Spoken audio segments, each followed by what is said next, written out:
महादेव। जय गुरु भाई गुरु बहन। दो आदमी थे, एक रमेश और एक दिनेश। तो रमेश बहुत धार्मिक था और दिनेश बहुत पुण्य था, बहुत पुण्य प्रताप कर रहता था। उसको सब कोई कहता था कि तुम बहुत पापी है। सुन सुन के दिनेश को रहा न गया, कहा चलो ठीक है, तो हमको पर पापी है तो हमको पाप कैसे धोएगा? कह सबके तो पाप धोवा जाता है, जाओ ना गंगा जी में स्नान कर लेना था, पाप धोआ जाएगा।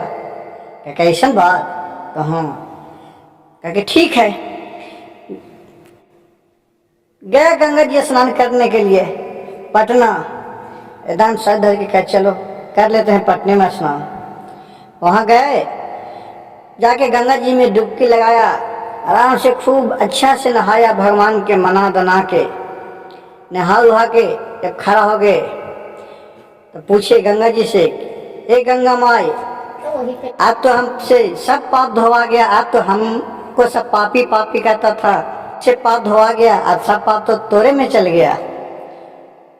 अब इसका बात सुन के कहा कि बहुत सच्चा दिल के था, पापी पापी कहता था लेकिन वो बहुत सच्चा दिल के था।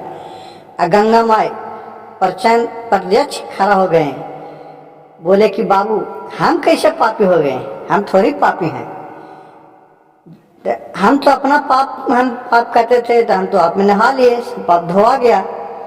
अब तो सब हमको पाप धोया, तब हम पुण्य हो गए, धर्मी हो गए, अब सब पाप की तो आप चल गया आप में।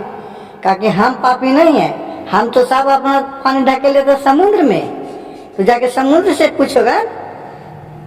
फिर दिनेश चल गया समुद्र जी से पूछे, कहा कि समुद्र जी आप तो पूरा पापी हो गए। कहा कि हमको पाप तो धोआ गया तो गंगा जी में, और गंगा जी बोले कि हम तो चले जाते हैं समुद्र में पान दे देते हैं, तो आप में आ गए तो मेरा पाप तो धोआ गया।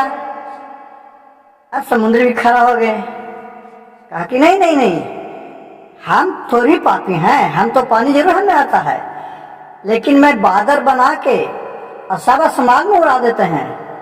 अब सबसे ज्यादा पाप तो आसमान हो गए। अब वहां से फिर आसमान में चले गए उड़ के पूछने के लिए। बादल से पूछते हैं कि अब सबसे तो पापी तू है, अब सबके पाप तो पूरा धोआ गया।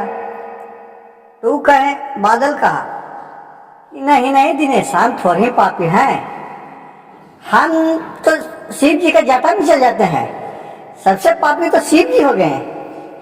कहा कि अच्छा ऐसे बात, तो चल गए शिव शंकर जी के पास गए, हर हर महादेव करते हुए पहुंचे। बोला दिनेश की हर हर महादेव, आप सबसे तो पापी आप हैं। कि हम पापी हैं, हम कैसे पापी हो गए? बादल बोले कि मैं जितना पानी है ना जो शिव जी के दे देते हैं जटा में, अब शिव जी तो सबसे ज्यादा पापी हो गए।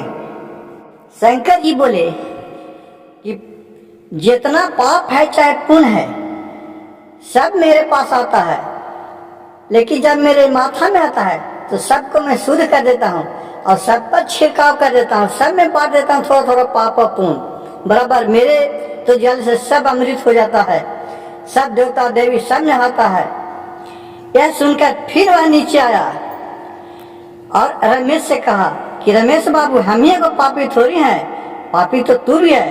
कहा कि कैसे मैं पापी हूँ? मैं तो पुण्य हूँ, मैं तो बहुत शंकर जी के, पार्वती जी के, देवी माई के, सब देवता के बहुत पूजा करता हूँ, और तू तो किसी को पूजा नहीं करता है। कहा कि नहीं पूजा करता हूँ तो पूजा करता तो शंकर जी से पूछो। तो कहा कि तू पूछा? कहा मैं तो अभी गया गंगा जी में से, तो गंगा जी से भी पूछा, उसके बाद समुद्र में गया उनसे भी पूछा, उसके बाद आसमान में चल गया वहां से फिर पूछा, उसके बाद शंकर जी भी गए उनसे भी पूछे। ऐसा बात। अब ये खूब ध्यान लगाने लगे, लेकिन इसका मन में कपट था। ये पुण्य था जरूर, पूजा पाठ खूब करता था, लेकिन इसका मन में कपट था, छल था। चढ़ावा चढ़ाता था उन्हें दान दक्षिणा लेके, तो मैं आधा पैसा रख लेता था कि कल के लिए काम हो। इन पर भगवान नहीं खुश है, लेकिन वो जब पापी था भले सब कुछ करता था, लेकिन वह सच्चा दिल से करता था। वो नहाने भी गया गंगा जी में तो सच्चे दिल से गया नहाने, तभी उस पर भगवान खुश हुए। ये नहीं कि वो मंदिर में और मस्जिद में भगवान नहीं मिलते हैं, भगवान सगर हैं। भगवान सबका दिल में बसते हैं। जहां नजर दिल से उठा के देखिए, मन से देखिए, पेड़ में, पौधा में, हम में, आप में, सब में है। हिंदू मुसलमान कहता है, वो उसमें नहीं है। सबका भगवान एक ही होता है।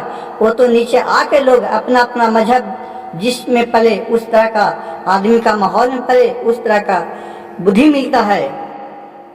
हर हर महादेव, इस कहानी से यह ज्ञान मिलता है कि मन सबको साफ होना चाहिए। मन अगर साफ है तो सब कुछ साफ है।